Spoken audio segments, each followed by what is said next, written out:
Simba की कहानी से पहले, उस जीवन चक्र से पहले जिसे हम जानते हैं, वहां थे Mufasa. Mufasa the Lion King. कहानी की शुरुआत में हमें सिम्बा को दिखाया जाता है, जिसकी अब एक बेटी भी है जिसका नाम कियारा है। सिम्बा की पत्नी नाला जब एक दिन शिकार के लिए जाती है तो रास्ता भटक जाती है, इसलिए वह इस उम्मीद में वहीं बैठ जाती है कि सिम्बा उसे लेने जरूर आएगा। सिम्बा भी उसे ढूंढने के लिए निकल पड़ता है। कियारा सभी जानवरों के साथ खेल रही होती है, तभी वहां रफीकी आ जाते हैं। रफीकी उसे एक कहानी सुनाते हैं। यहीं से असली कहानी शुरू होती है। हमें बेबी मुफासा को उसके माँ बाप के साथ दिखाया जाता है। काफी समय तक बारिश न होने के कारण वह इलाका बंजर हो चुका था। जब वे बातचीत कर रहे होते हैं तभी अचानक बारिश शुरू हो जाती है। इसे देखकर सभी जानवर बहुत खुश हो जाते हैं, लेकिन उनकी खुशी ज्यादा देर नहीं टिकती। बारिश इतनी तेज होने लगती है कि वहां बाढ़ आ जाती है। कई जानवर डूबने लगते हैं और उसी पानी में मुफासा भी होता है। उसके पिता उसे बचाने के लिए जाते हैं। वे मुफासा को पत्थरों पर फेंक देते हैं। उसकी माँ उसे अपने पास आने के लिए कहती है, लेकिन मुफासा डर रहा होता है। तभी पानी में बहते हुए एक हाथी आता है।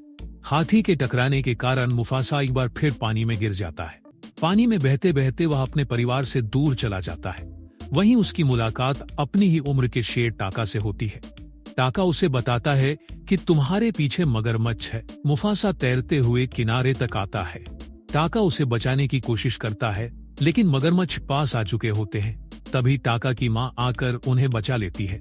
इसके बाद टाका अपनी माँ से मुफासा को भी अपने साथ ले जाने के लिए कहता है, लेकिन उसकी माँ मना कर देती है और कहती है कि हमारे समूह के नियम के अनुसार किसी भी आवारा को अपने साथ नहीं रख सकते। तब मुफासा कहता है कि मैं आवारा नहीं हूँ, मेरे पिताजी अपने क्षेत्र के नेता हैं। फिर वह उन्हें अपनी कहानी सुनाता है। उसकी कहानी सुनकर टाका की माँ मुफासा को अपने साथ ले जाती है। वहाँ टाका के पिताजी भी उस पर गुस्सा करते हैं, लेकिन मुफासा कहता है कि मेरे माँ पिताजी मुझे ढूंढने जरूर आएंगे और मैं बहुत तेज दौड़ सकता हूँ। इसलिए टाका के पिता टाका और मुफासा की दौड़ करवाते हैं। रेस में टाका मुफासा से काफी तेज भागता है, लेकिन उसे एक दोस्त चाहिए था, इसलिए अंत में वह जानबूझकर हार जाता है। इससे उसके पिता गुस्से में कहते हैं कि एक दिन यह तुम्हारा वजूद मिटा देगा। लेकिन टाका को अब एक दोस्त मिल गया था। अब दोनों साथ में बहुत मजे से रहने लगे। समय बीतता गया और वे दोनों बड़े हो गए। सब कुछ सामान्य हो गया। एक दिन मुफासा, टाका और टाका की माँ शिकार पर गए, लेकिन तभी वहाँ सफेद शेरों का एक झुंड आ गया जो उनसे कहीं ज्यादा ताकतवर थे। वे वहाँ शिकार करने लगे। इन्हें देखकर टाका चुपचाप छिप गया। उन्हें रोकने के लिए टाका की माँ सामने आ गई। अब उनके बीच लड़ाई शुरू हो गई। अपनी माँ को बचाने के लिए मुफासा भी लड़ाई में शामिल हो गया। वह अकेले ही उन दोनों शेरों पर भारी पड़ रहा था। उनमें से एक को तो मुफासा ने मार भी दिया। अपने साथी की मौत के कारण दूसरा शेर वहां से भाग गया। इसके बाद मुफासा और बाकी सब अपने घर लौट आए। वहां टाका की माँ ने बताया कि मुफासा की वजह से ही आज मैं जिंदा हूँ। तब पहली बार टाका के पिता मुफासा से प्यार से बात करते हैं, लेकिन मुफासा कहता है कि वे शेर बदला लेने जरूर आएंगे। यह सुनकर टाका के पिता अपने एक जासूस को उन सफेद शेरों का पता लगाने भेजते हैं।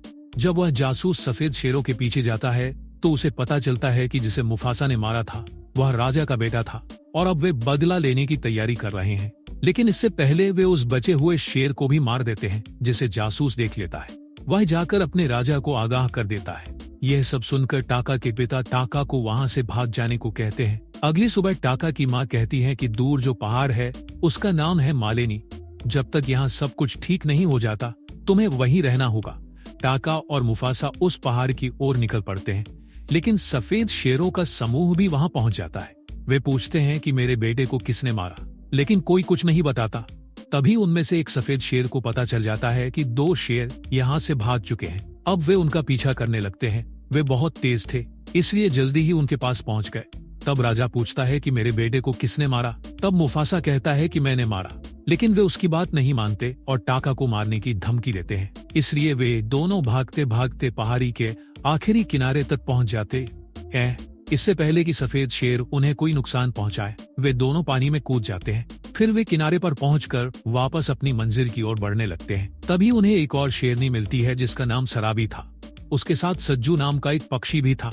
सराबी सफेद शेरों की गतिविधियों की जानकारी पहले ही दिया करती थी। वह भी मालेनी की ओर जा रही थी, इसलिए आगे का सफर वे साथ में तय करने लगे। सफर के दौरान पहली बार मुफासा की मुलाकात रफीकी से होती है, जिसे उसके समूह से निकाल दिया गया था। इससे पहले कि वे रफीकी का शिकार करते, वह कहता है कि उसे मालेनी का रास्ता पता है, क्योंकि वह पहले वहीं रहता था। इसलिए अब मुफासा उसे भी अपने समूह में शामिल कर लेता है। रास्ते में टाका मुफासा से कहता है कि उसे शराबी पसंद है। इस पर मुफासा उसे शराबी को इम्प्रेस करने के तरीके बताता है। वह कहता है कि शराबी से गुलाब की खुशबू आ रही थी। यह बात टाका जाकर शराबी से कहता है और वह इम्प्रेस हो जाती है। सफर के दौरान उनके सामने हाथियों का झुंड आ जाता है। तभी सफेद शेर भी वहां पहुंच जाते हैं। उनसे बचने के लिए शराबी एक तरकीब लगाती है। वह पेड़ पर लगे मधुमक्खियों के छत्ते को गिरा देती है। मधुमक्खियों के कारण वहां भगदड़ मच जाती है। वे सफेद शेरों से तो बच जाते हैं, लेकिन शराबी पेड़ से गिरकर हाथियों के बीच में फंस जाती है। इससे पहले कि कोई हाथी उसे कुचल दे, मुफासा आकर उसकी जान बचा लेता है, लेकिन शराबी बेहोश हो जाती है। तब रफीकी कुछ जड़ी बूटियों का इस्तेमाल करके शराबी को होश में लाता है। जैसे ही शराबी उठती है, वह पूछती है कि उसकी जान किसने बचाई।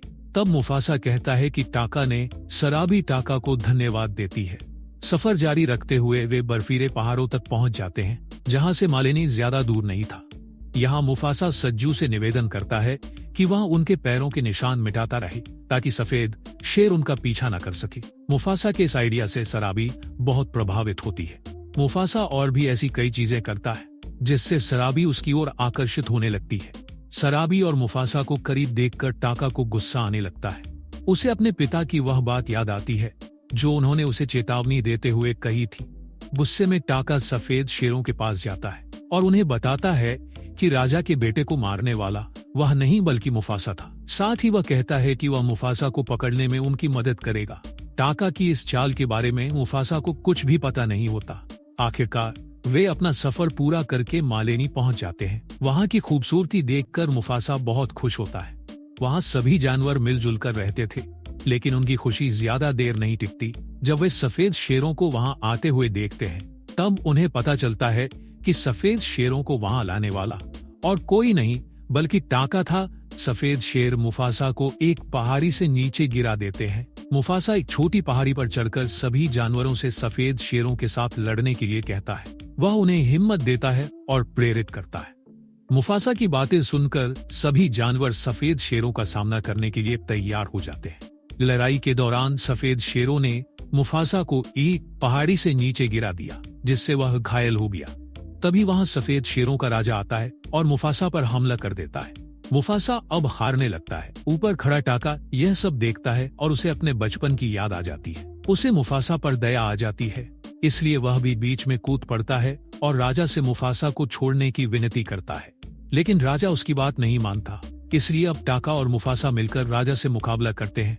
लड़ाई के दौरान जानवरों की हलचल से पहाड़ी टूटने लगती है। मुफासा और राजा दोनों पानी में गिर जाते हैं। तभी ऊपर से एक बड़ा पत्थर उन पर गिरने वाला होता है। मुफासा राजा को धक्का देकर बचाने की कोशिश करता है, लेकिन पत्थर राजा पर गिर जाता है और उसकी वहीं मौत हो जाती है। मुफासा किसी तरह पानी से बाहर निकल आता है। मुफासा की बहादुरी देखकर मालेनी के सभी जानवर उसे वहां का नया राजा बना देते हैं। तभी मुफासा की माँ भी वहां आ जाती है और अपने बेटे को राजा बनते देख बहुत खुश होती है। जब टाका वहां आता है तो सभी जानवर उसे मारने का नारा लगाने लगते हैं, लेकिन मुफासा कहता है यह मेरा भाई है और यह यहाँ पर रहेगा। मुफासा की बात सुनकर टाका को अपने किए पर गहरा पछतावा होता है। वह वहां से हमेशा के लिए चला जाता है। यहाँ पर रफीकी की कहानी खत्म हो जाती है, जो वह कियारा को सुना रहा था। तभी सिम्बा नाला को लेकर वापस आ जाता है और उसे पता चलता है कि अब उसका एक छोटा भाई भी है, और इस तरह सभी खुश रहते हैं और कहानी का सुखद अंत होता है। तो दोस्तों, कैसी लगी ये वीडियो कमेंट में जरूर बताएं। अगर वीडियो अच्छा लगा हो तो लाइक करें और चैनल को सब्सक्राइब करें। हम मिलते हैं आपसे अगली वीडियो में। धन्यवाद।